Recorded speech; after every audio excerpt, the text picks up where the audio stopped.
মুক্ত যদি দেখায় পারেন 5 লাখ টাকা জরিমানা পাইবেন। পুরান টাউনে বিরিয়ানি 30 টাকা কোথাও পাইবেন না, মাত্র 30 টাকায় তেহারে, এবং এটা খাওয়ার জন্য আমার পিছিয়ে ভিড়টা।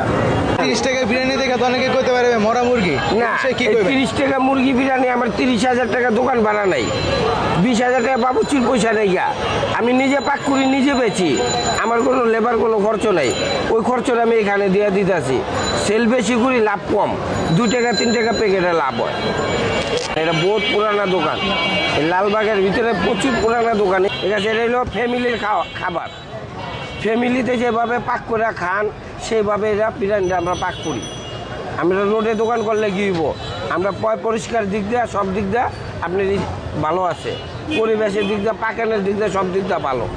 ঘরের সবাই এরা এই যে 3টা একটু আগে বিরিয়ানি নিয়ে গেলো আপনার চোখের সামনে, এরা বাসায় নিয়ে খাইব। সালাদ আলগা দিলাম, ঝোল নিব না, বিরিয়ানি আলগা দিলাম। আর রোডে দোকান করি আঙ্গু অপরাধে ঢুকেই, আঙ্গু টাকা নেই গায়ে সামতো, আমরা একটা দোকান নিব 10 লাখ 15 লাখ টাকা অ্যাডভান্স দিয়া, ওই কস্টিং খরচটা আমি বিরিয়ানির ভিতরে ফালাই দিতেছি, প্যাকেট আমি 3 টাকা লাভ করি। একদম প্যারেশন দিতেছি 30 টাকায়, সব পেশার মানুষ খাইতে পারবো, একটা রিক্সাওয়ালাও খাইতে পারবো, একটা মহাজনও খাইতে পারবো।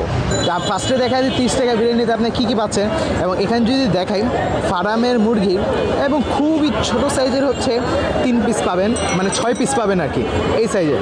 তো আমরা ফার্স্টে হচ্ছে, এবং রাইসটা যদি দেখাই, রাইসটা হালকা একটা ব্রাউন কালারের মতো এবং উপরে গ্রেভিও দেওয়া থাকে। তো আমরা ফার্স্টে রাইসটা একটু শুধু খাই, রাইসটার ফ্লেভারটা নর্মালি ঠিক আছে, রাইসটা হচ্ছে খুবই ঝরঝরে এবং হচ্ছে তেলের পরিমাণটা খুবই কম। তো আমরা এখানে চিকেনের সাথে ট্রাই করি।